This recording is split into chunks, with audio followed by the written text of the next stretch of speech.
aujourd'hui, émission podcast avec une invitée. Donc je suis très content. On vient de se rencontrer, donc tu vas tout me dire parce qu'en fait, je ne sais pas beaucoup sur toi, à part que tu es l'auteur d'un livre qui traite des douleurs chroniques Oui. et que tu m'as expliqué vite fait que tu étais euh, toi-même patiente en fait, et que c'est Ouais. ça ton parcours qui t'a amené, qui donc je pense doit être très riche puisqu'il t'a amené à écrire un livre de plus de 300 pages, ouais, de presque 400 pages. Il m'a même amené à en écrire 3. Ah oui, toi, d'accord. J'ai écrit un premier livre qui est un livre de témoignages. Où Ouais. justement, je raconte un petit peu mon histoire, je raconte un peu ce qui m'est arrivé. De ce livre, finalement, est née la méthode, c'est-à-dire les gens ont voulu savoir, mais un peu plus ce que j'avais fait pour moi réussir à m'en sortir, parce que comme tu l'as justement dit, je suis moi-même patiente. Je suis ce qu'on appelle patiente experte en France, c'est-à-dire que j'ai une technicité et que je connais bien ce qui m'est arrivé. C'est la Haute Autorité de Santé en fait qui regroupe des viviers de patients experts pour qu'on puisse justement aller tester des nouvelles solutions et puis qu'on puisse donner un peu nos retours et travailler en collaboration avec les médecins en fait, avec toutes les professions médicales et paramédicales. Et puis le troisième, c'est la petite nouvelle de cette année, c'est qu'un éditeur américain a aimé le livre et donc il sort aux États-Unis en septembre 2025 chez Library Tales Publishing. Donc, Bravo, voilà. bravo. Ça s'appelle Bye Bye douleur chronique, se libérer en 45 jours grâce à la méthode MBC, Mind Body Connection, par Lily Rhodes, qui est un nom de scène. Qui est un nom d'auteur, oui, Voilà. qui est un nom d'auteur. Euh, Tu peux nous expliquer du coup ton parcours parce que en fait, bon, tu es donc, c'est pas un métier, patiente de référence, c'est quoi Non, le terme exact? patient expert, ouais. Patient expert, donc C'est un joli nom. c'est joli, je connaissais pas, c'est bien, Je sais pas franchement. s'il est aussi joli que la souffrance à laquelle il a été associé, Ouais, ouais. mais bon. Mais du coup, à la base, avant, vas-y, raconte. Alors j'ai eu plein de vies. On va dire que j'ai un parcours où malheureusement je quitte l'école en sixième parce que j'ai subi du harcèlement scolaire. C'est compliqué au collège d'être différent. Et les gens n'acceptent pas forcément que vous soyez différent. Donc on m'a fait comprendre que c'était pas mon collège et que c'était pas ma place. Et je l'ai cru. Et ouais. Mais t'as pas l'air très différente comme ça. Eh ben écoute, j'ai la chance d'avoir quelques facilités. Mhm, Et à l'école, ça se voyait. mhm. Du coup, j'ai été déscolarisée en sixième. J'ai repris pour reprendre l'école fin de première. Donc je me suis débrouillée un petit peu seule à la maison. J'ai eu la chance ensuite de partir au Canada. Alors moi, mon exutoire, ça a toujours été la musique et l'écriture. Et au Canada, j'ai eu l'opportunité, grâce à une bourse d'études du Rotary Club, de partir dans une école où j'ai fait de la musique, où j'ai fait de l'art et où j'ai pu justement m'épanouir et enfin savoir qui j'étais, puis reprendre confiance en moi aussi, parce que finalement, quand il vous arrive ça, c'est plus vraiment beaucoup, vous n'avez plus vraiment confiance en vous. C'est toujours difficile d'en parler, pourtant ça fait longtemps, mais... Et puis ensuite, j'ai eu un parcours assez classique. J'ai fait une école de commerce, j'ai fait Schema Business School et je suis devenue chef de produit acheteuse dans le textile. Alors j'avais la vie entre les hôtels 5 étoiles et les voyages en business. Donc un peu le blues du businessman, hein, c'était ça. Mais finalement, comme lui, je ne trouvais pas forcément ma place parce que j'aimais bien voyager, mais je suis quelqu'un qui m'attache aux gens. Et en fait, je m'attachais à nos fournisseurs, à nos agents. Et du coup, c'était de plus en plus difficile de négocier. Et donc, je me suis dit que ma place n'était pas là. Dans l'intervalle, Michael Jones, le guitariste de Jean-Jacques Goldman, a vu une de mes vidéos sur Internet. Il est venu me chercher du coup pour me proposer de faire ses premières parties. Donc, je suis partie sur la route avec lui. Et puis l'après-midi, ce que j'aimais bien faire, c'était aller dans les hôpitaux ou dans les EHPAD, faire de la musique. Donc là, c'était vraiment une vie un peu rêvée, parce que je faisais ce que j'aimais bien, c'est-à-dire aider les autres. Et puis le soir, j'étais sur scène avec mes musiques, mes chansons et ma guitare. Du coup, j'ai repris des études d'art-thérapie à la faculté libre de médecine de Lille. Et j'ai fait mon stage, j'ai été la première française à faire rentrer l'art-thérapie au bloc opératoire, grâce au docteur Nektou, qui était mon maître de stage. Et je me suis rendu compte que finalement, la douleur pré- et post-opératoire, grâce à la musique, on pouvait un petit peu l'apaiser finalement.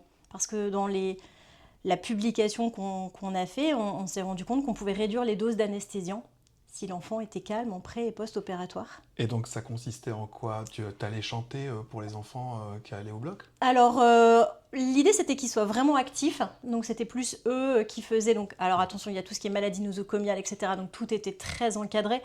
Mais oui, l'idée, c'était qu'ils soient actifs et qu'ils soient finalement, non pas dans l'attente de passer au bloc opératoire, mais qu'ils soient justement voilà, en train de faire de la musique, de l'art, de chanter. L'idée, c'était un peu d'être une référente pour eux. C'est-à-dire, je les avais en préopératoire et je les retrouvais en post-opératoire. Et c'est moi qui les emmenais au bloc. C'est-à-dire, ils m'ont dit sur le temps où j'étais là, ils ont dû, par exemple, sangler aucun enfant. Parfois, ils doivent le faire, c'est pour le bien-être de l'enfant, hein, c'est pour pas qu'il se fasse mal, qu'il retire des perfs, etc. Là, c'était Lily, tu restes avec moi. Oui, je suis avec toi, t'inquiète pas. Allez, bonne nuit, on se retrouve tout à l'heure. Enfin, voilà, il y avait tout cet échange qui permettait d'avoir un bloc opératoire apaisé, d'avoir moins de cris, moins de pleurs. Donc finalement, pour les patients, c'était top. Et pour les personnels soignants aussi, c'était... J'ai eu du mal à trouver ma place au début, parce qu'au départ, c'était mais qu'est-ce qu'elle vient faire avec sa guitare? Enfin, c'est pas le lieu. Enfin, forcément, il y a toujours des sceptiques et je les comprends. Et après, c'était t'es pas là la semaine prochaine? Mince. Donc, j'ai vraiment réussi petit à petit à trouver ma place. Après, et ensuite, je travaillais aussi beaucoup avec les enfants autistes. Donc, voilà, c'était un petit peu mes deux spécialités. Après est arrivé le Covid. Et puis ça, c'est la belle histoire que je vous donne. Parce qu'en parallèle de ça, je suis déscolarisée. Pourquoi? Parce que je suis anorexique. Donc là, on revient à ton adolescence. Ouais. D'accord. Parce qu'en fait, c'est ce que je vous dis. Là, je vous ai donné le côté qui fait rêver quand je le raconte comme ça. Mais il y a l'autre côté, en fait. La phase B de mon histoire.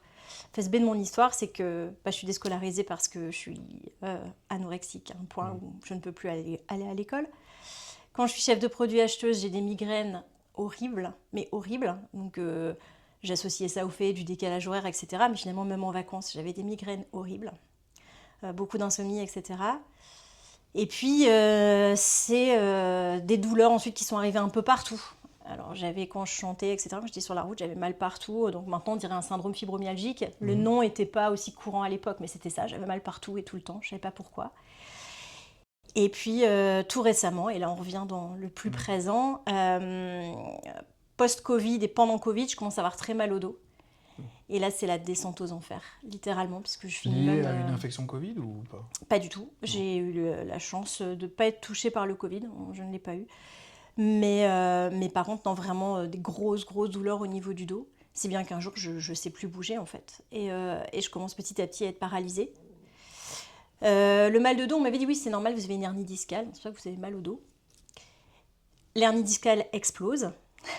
Ce qui explique la paralysie, ce qui explique le syndrome à quel niveau? L5S1, la plus courante. Hein. Et elle est sortie paralysie des deux membres inférieurs? Paralysie des deux membres et syndrome de la queue de cheval. Ah ouais, donc elle est rentrée, sortie donc tout droit, c'était catastrophique, Compression elle a musculaire. vraiment explosé. Donc opération en urgence. Et dans mon malheur, je me dis, au moins, si j'ai plus d'hernie discale, je n'aurai plus mal au dos. Erreur fatale, parce qu'en fait, je suis opérée, le chirurgien est content de lui, je reste avec une paralysie, un handicap au niveau du pied, mais rien par rapport à ce que j'avais vécu. Mais par contre, j'ai toujours aussi mal au dos. Et c'est là où commence l'histoire des deux livres, en fait. Parce que je commence à faire des liens en me disant, mais en fait, toute ma vie, j'ai eu des trucs. Et toute ma vie, on m'a dit, c'est dans votre tête, vous n'avez rien... Et là, on ne peut plus dire que c'est l'hernie discale puisque j'en ai plus. Donc, et c'est là où je... Oui, puis en fait, est-ce que tu avais... tes douleurs, elles étaient dans tout le corps, tu dis? Oui. Parce que l'hernie discale, elle peut faire mal au niveau lombaire et éventuellement dans les jambes, mais elle ne va pas faire mal au-dessus, dans les épaules, Mais j'avais etc. tout le temps, c'était des tendinites, c'était des maux de tête, ça s'arrêtait jamais en fait, j'étais jamais tranquille. Et tu t'en es sortie toute seule? Alors, non, pas toute seule. J'ai d'abord eu la chance de faire partie d'un protocole expérimental en Australie. Comme c'était période Covid, c'était en visio. Donc, j'ai eu la chance de bénéficier de leur accompagnement. Ensuite, grâce à un ostéopathe... Quelles étaient en gros les grandes lignes de ce protocole expérimental? Comprendre pourquoi le cerveau se met en état d'alerte. D'accord. C'est-à-dire pourquoi... Est-ce que le cerveau perçoit des douleurs? Pardon. Pourquoi est-ce que le cerveau perçoit des dangers qui se transforment en douleurs? Parce qu'en fait, le cerveau ne fait pas la différence entre les dangers physiques et les dangers psychologiques. Donc moi, en fait, je n'avais plus d'hernie discale, mais mon cerveau se sentait toujours en danger, puisque j'étais toujours dans cette période de burn-out, de vie compliquée. Donc il continuait de m'envoyer de la douleur, même si finalement structurellement j'étais guérie. Donc les grandes lignes, c'était vraiment ça. Je me suis repenchée sur ce que j'avais vu aussi, parce que je me dis finalement en 2012, tu avais étudié la douleur. Donc ça serait bien peut-être que tu essaies de t'appliquer finalement ce que tu avais fait avec les autres. Dans ta période art-thérapeute. Voilà, Ouais. c'est ça. Et là, je me suis, donc grâce à, comme je disais, un ostéopathe du sud de la France qui m'a fait découvrir le docteur Sarno, je me plonge dans tous ces bouquins de Mind-Body Connection et j'essaye de joindre le docteur Schubiner aux États-Unis, qui est justement un spécialiste un peu de tous ces syndromes. Et puis, je commence à lui envoyer ce que j'ai fait, c'est-à-dire mes travaux, etc. Et puis, il me dit, mais écoute, Lily, si tu veux, on peut vraiment collaborer ensemble, parce que je pense qu'on pourrait travailler ensemble. Et c'est là que j'ai commencé à faire des publications, à faire des recherches. À écrire, alors c'était pas des livres au départ, c'était des PDF que je distribuais sur les réseaux sociaux, en fait, sur les groupes de patients. Et puis ça a intéressé une maison d'édition, qui est justement une maison d'édition suisse, donc la boucle est bouclée, puisque c'est les éditions Favre, qui m'ont fait confiance et qui ont proposé de compiler tout ce que j'avais pu faire et d'en faire vraiment quelque chose de structuré, et d'en faire vraiment un programme que les gens pourraient suivre jour après jour. Tes 3 livres sont aux éditions Favre ? Non, le premier est chez City Éditions, donc édition française, édition Favre, et le troisième, Library Tales Publishing, édition américaine. Ouais, d'accord. Ouais. Et donc le troisième est une traduction de celui-là. Traduction du premier livre, mon témoignage. Okay, ouais. Mais parce qu'en fait, je me suis jamais levée un matin en me disant tiens, je vais écrire ma vie. Enfin, c'est pas comme ça que ça s'est fait du tout. C'est qu'en fait, j'ai un journaliste de RTL qui s'appelle Frédéric Veil, qui a toujours été là pour prendre des nouvelles pendant ces périodes compliquées. Je le précise parce que quand on est artiste et qu'on est dans les soirées et on a beaucoup d'amis, et puis finalement la solitude arrive vite quand on ne vous voit plus, quand finalement vous vous rendez compte que vos amis se réduisent un petit peu. Lui, il a toujours été là et il me dit écoute Lily, envoie-moi ce que tu fais, je vais regarder moi si ton livre éventuellement, je connais des gens en maison d'édition, je suis moi-même en maison d'édition. Et puis, quand je lui envoie, il me dit « Alors, c'est un livre méthode, nous, on ne fait pas trop ça. Par contre, si ça te dit d'essayer de prendre la première partie, donc les premières pages qui sont ton histoire, parce que pour le coup, ton histoire, on aurait envie de la connaître, en fait. » Et du coup, voilà, donc je me suis mis à réécrire.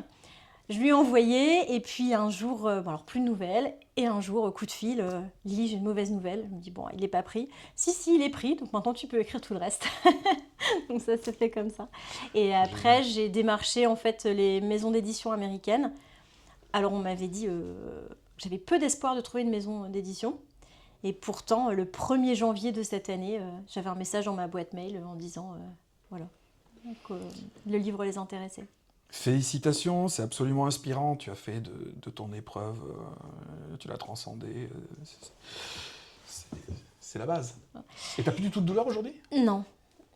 Alors j'ai les douleurs liées au handicap, mais là c'est structurel. Mais par contre, proportionnellement à ce que j'ai, ça ne m'empêche pas du tout de vivre. Parce que quand j'ai des moments plus compliqués, j'applique ce que j'ai appliqué pour le reste, et finalement ça va. Et c'est qu'en ayant reprogrammé un peu ton cerveau et ton ressenti de la douleur que tu es arrivé à ça, ou tu as aussi fait des mesures d'hygiène de vie, d'alimentation, des choses comme ça ? Alors ça, j'ai toujours été plus ou moins correcte dans mon hygiène de vie. D'accord. Donc c'est essentiellement la reprogrammation et essentiellement aussi toute la partie, donc, comme tu l'as dit, c'est la méthode MBC, Mind Body Connection. Donc la partie reprogrammation, c'est le C, Connection. La partie... Body, je me suis remis un peu plus au yoga. Okay. J'ai refait un petit peu plus de sport aussi, dans la limite de ce que je peux faire, mais voilà. Et par contre, j'ai aussi travaillé beaucoup sur le côté mind, c'est-à-dire justement, et je pense que c'est ça qui m'a fait écrire les livres, c'est qu'il fallait que je passe au-dessus de tout ce qui m'était arrivé. Je pense que finalement, j'avais pas fait la paix avec ce qui m'était arrivé plus jeune. J'en voulais encore, à ces filles qui m'avaient harcelée, je leur en voulais de m'avoir volé mon adolescence. J'avais pas fait la paix avec tout ça, en fait. Ouais. Et je pense que le fait d'écrire, de faire de l'écriture expressive, d'écrire les livres, de faire de l'art-thérapie, de faire de l'EFT aussi, je sais pas si tu sais ce que c'est, Emotional Freedom Technique. Non, vas-y, explique. Alors en fait, c'est un mélange de médecine chinoise et de reprogrammation du cerveau aussi, où tu tapes en fait sur différents points en répétant des phrases. Alors oui, ça peut paraître étrange comme ça. J'étais la première à me dire mais ok. Et en fait, ça fonctionne. Les résultats sont là. Même le NHS maintenant voilà, le reconnaît comme une thérapie à part entière. Donc ce serait, voilà, c'est trop long à vous expliquer là, mais c'est quelque chose, et c'est toutes ces techniques justement que j'ai expliquées dans le livre, voilà, que j'ai compilées. J'ai voulu que ce soit le plus exhaustif possible et le plus ludique possible, hein, c'est-à-dire qu'on puisse se dire, voilà, j'ai un petit peu mon petit bouquin dans la poche avec tout ce qu'il faut savoir un peu sur la douleur, pour que personne n'ait à faire le travail de compilation de 3 ans que j'ai eu à faire en fait. Absolument, c'est ça qui est génial. Les chapitres sont super bien organisés, c'est clair, il y a des illustrations sympathiques. On suit un petit lapin dans les pages aussi, ouais, je vois. qui s'appelle Buyus. Okay. C'est ma fille qui a dessiné le nom. Voilà. Ah oui? Ouais, bah oui. On lui a dit, on l'a montré comment il s'appelle ce lapin, elle a dit Buyus. Alors, voilà. Et parce que tu dis, tu t'es remis au yoga, etc. Mais quand tu es au moment où tu as mal partout et finalement tu peux pas tellement bouger, quoi, puisque les douleurs étaient paralysantes, ouais. Qu'est-ce que tu as fait du coup? Tu t'es forcé à faire du yoga ou il y a eu une étape, tu es passé par l'étape d'abord bah, il y a eu l'étape opération. Oui. Donc, et après, juste après l'opération, l'étape Australie, en visio. Et c'est l'étape Australie qui me fait réaliser que les dangers que mon cerveau perçoit, bah, y a ce côté peur du mouvement, bah, parce qu'après une opération, forcément, hein, le cerveau a eu l'habitude, quand il bougeait au niveau du dos, d'avoir mal, donc il continue d'envoyer ses signaux même si c'est réparé, donc vaincre cette peur du mouvement, et en même temps aller faire comprendre au cerveau que ces dangers et ces traumatismes que j'ai pu enfouir, ben, je peux les laisser maintenant, je peux faire la paix avec tout ça, je ne suis plus la petite fille, je ne suis plus la petite collégienne, donc je peux avancer maintenant et en faire une force en se disant, mais si ça m'est arrivé, c'est pour que je sois là avec toi aujourd'hui et réussir à faire la paix avec tout ça. Et je l'avais. Donc il y a toute cette partie, oui bien sûr, hein, je me suis pas remis yoga comme ça du jour au lendemain. Dans le bouquin, j'explique que la première fois, je m'allonge sur mon tapis et en fait ça s'arrête là, quoi. Parce que je commence à avoir mal partout et j'ai bon bah ok. Mais le jour d'après, je remets mon tapis, puis j'essaie juste de lever les jambes. Et puis, donc c'est vraiment par étapes, c'est progressif, mais comment expliquer? Mais ça a paru tellement logique en fait. Tout s'est tellement emboîté de façon tellement logique en me disant mais bien sûr en fait, mais bien sûr que c'est ça. La douleur, elle est multifactorielle et si je veux pouvoir m'en débarrasser, il faut que j'agisse sur tous ces facteurs en même temps. Donc après, il y a eu l'arrêt des médicaments aussi, donc ça c'est des étapes aussi, parce qu'après c'était un petit peu jonglé entre, donc ça je l'ai fait avec mon médecin, hein, bien évidemment je ne suis pas médecin, j'ai pas fait ça toute seule, avec mon kiné aussi, avec toutes les personnes qui étaient dans ma rééducation, je suis allée en centre de rééducation, donc l'idée c'était vraiment de dire voilà comment je réduis progressivement les médicaments qui sont des béquilles maintenant, hein, puisqu'il n'y a plus de cause structurelle. Comment j'arrive progressivement en remplaçant par autre chose. Donc c'est un long processus, on parle de 3 ans en résumé en 5 minutes. Mais... Et toi justement, donc c'est 3 ans, voilà, c'est 3 ans de reconstruction après l'opération en gros. Ouais. Et pour toi, les gros game changers, bon là tu donnes tout de manière exhaustive, mais justement, ce qui a été vraiment significatif pour toi, si tu devais garder 2 ou 3 techniques ou une seule? Pour moi, la PRT, la thérapie de retraitement de la douleur, c'est-à-dire le somatic tracking. Donc c'est vraiment ça qui permet de reprogrammer le cerveau. L'idée, c'est d'analyser les messages de notre corps et comme un peu de hacker, c'est le mot à la mode, on va l'utiliser, de hacker le cerveau en fait, pour lui dire mais tu vois là en fait cette douleur que tu m'envoies, t'as plus besoin de me l'envoyer. Regarde. En fait, je suis safe là, il se passe rien. Donc arrête de m'envoyer cette douleur, je n'en ai plus besoin. Donc ça peut paraître très bizarre, et les gens me disent mais tu parles à ton cerveau. Oui, mais les 3/4 des gens, quand on fait des choses, on se parle aussi en fait. Hein, et là, ça paraît pas étrange. Donc pourquoi ça paraîtrait étrange dans un autre contexte? Donc finalement, c'est le somatic tracking, ça permet vraiment de transformer les signaux de danger en signaux neutres.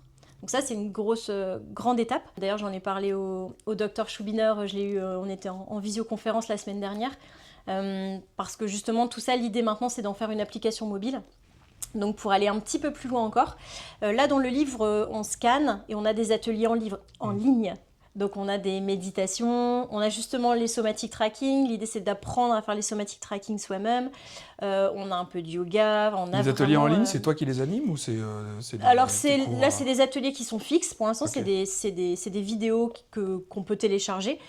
Mais justement, l'idée de l'application mobile, c'est de pouvoir faire des choses beaucoup plus interactives. Bah oui. Donc, dans un premier temps, de prendre le livre et puis de l'injecter dans l'application. Et puis, à terme, de faire des collaborations. J'espère que tu viendras dans notre application, d'ailleurs. Bah On oui. t'attend, Pablo. Ouais. Et donc, de faire justement des collaborations et d'avoir aussi ce côté prévention dont tu parlais, il est à la fin du livre. Ah, voilà. Et finalement, c'est un peu le côté problématique, on va dire, d'un livre, c'est que les gens le lisent de 1 à 400, alors que finalement, par moment, j'aurais bien aimé qu'ils fassent 1 à 300, puis qu'ils reviennent à 2, mais c'est pas possible, donc il faut structurer, ce qui sera possible dans l'application mobile, puisque la personne elle pourra avoir différents chemins.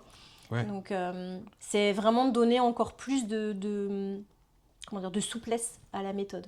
Et que chacun aussi puisse se dire, bah non, finalement, moi, l'art-thérapie, j'ai essayé, j'adhère pas. Par contre, le FT, j'adore. Qu'il puisse dire à l'application de lui donner plus d'ateliers de FT, moins d'ateliers d'art-thérapie.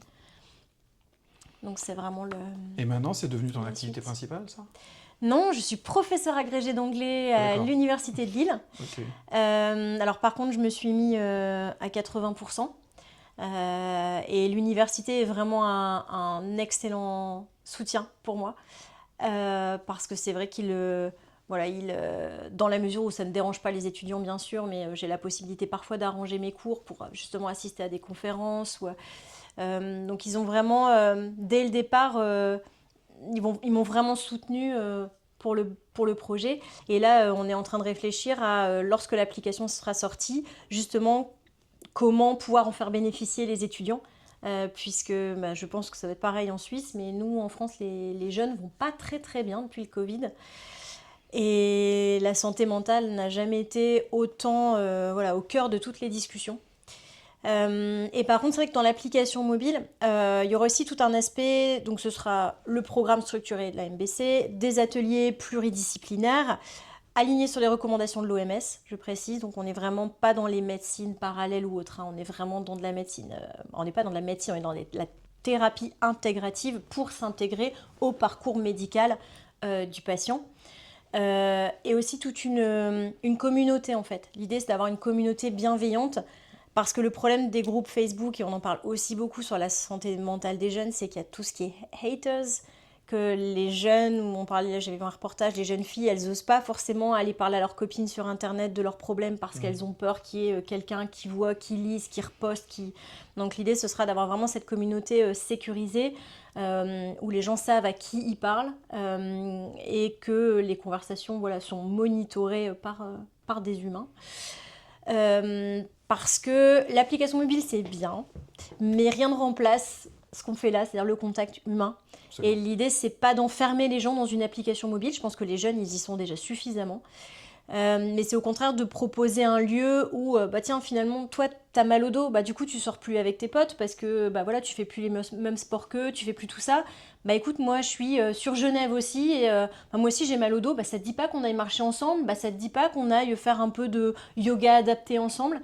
Donc, se recréer une communauté de personnes qui, pour l'instant, souffrent, mais pour qu'elles se tirent toutes vers le haut, en fait. Donc, l'idée, c'est vraiment... Voilà, je suis la première à me battre avec mes enfants pour qu'ils ne passent pas tout leur temps sur leur application mobile. Donc, c'est un appui, en fait. Un appui, mais c'est pas la finalité, en fait, de ça. D'accord. Tu sais, on sait déjà comment elle va s'appeler, l'application? Freely. Freely. Free Your Life. Ok. Voilà. Et on me demande si Free Lily, oui aussi en fait, par hasard, ça tombe que Oui. c'est aussi Free Lily, mais c'était à la base, c'était Free Your Life. Ok, trop bien. Et là on est, alors si vous souhaitez nous aider, on est déjà soutenu par un comité médical international dont fait partie le docteur Choubiner, le docteur Nectou, le docteur Annick en Belgique. On est soutenu aussi par le docteur Wattier du centre antidouleur de Lille. On est en train de développer notre prototype, notre MVP, et on est en plein lancement d'une campagne de financement participatif, de crowdfunding sur Ulule. Donc si vous avez envie de pouvoir tester en primeur l'application, puis surtout la co-construire avec nous, parce qu'on attend vraiment le feedback des patients. L'application, elle est faite par une patiente ou ancienne patiente pour des patients, avec les professionnels de santé. Donc on a besoin vraiment de toute cette équipe-là. Donc on a le feedback des professionnels de santé. Donc maintenant on attend le retour. Donc on a le retour de tous les gens qui ont lu le livre, mais on attend aussi le retour des gens qui vont tester l'application. Donc rejoignez-nous sur Ulule. Chaque petite contribution compte pour faire avancer la cause. Il y a des contreparties plutôt sympathiques. On peut aussi en contrepartie avoir le livre. Donc plein de choses sur Ulule. Retrouvez-nous pour la campagne. On va mettre tous les liens pour acheter les livres, pour participer. On va me donner une participation aussi, évidemment, parce que je trouve ça Vous faites déjà une belle participation aujourd'hui. Je suis vraiment ravie. Mais les hasards de la vie font bien les choses. C'est vrai qu'on... Ce matin même, on ne se connaissait pas encore. On était assis ensemble à côté. On était assis côte à côte. Côte à côte, dans le public de la conférence on était tous les deux orateurs. Et donc, ça s'est fait vraiment très spontanément. Mais effectivement, je pense que c'était déjà programmé de toute éternité. C'est les plus belles rencontres, celles-là. Ouais. Celles qui sont faites par le hasard. Ouais, exact, le hasard. Bon. Bah merci en tout cas, c'est une super découverte, je suis très admiratif et c'est tout à fait le genre de choses que j'aime. Je pense qu'aujourd'hui, moi comme médecin dans ma pratique de médecine fonctionnelle, évidemment j'ai fait des tas de formations, etc. Mais j'ai beaucoup appris avec les patients, leur retour, et puis sur les forums de patients à l'époque. Justement, quand je m'intéressais à une pathologie, souvent j'allais voir justement sur les réseaux sociaux des groupes de patients, ce qu'ils disaient et tout ça, et il y avait plein de trucs quand on a une dizaine qui disent « Ah oui, moi ça marche pour moi aussi, moi aussi », je me suis mis à utiliser les techniques justement de retour des patients et il y a des tas de choses que j'ai appris comme ça. Donc c'est absolument passionnant, je vais t'en récupérer un, il faut que tu me le dédicaces. Avec grand plaisir, avec grand plaisir. Ah bah voilà. Bye Bye Douleur Chronique par Lily Rhodes. Cette personne à côté de moi, préfacée par le docteur Nectou. Vous pouvez le trouver dans le lien pour la vidéo. Et puis, on se revoit pour une prochaine émission. Et vous le retrouverez dans Freely bientôt aussi, dans sur Freely. l'application. Voilà. À bientôt. À bientôt.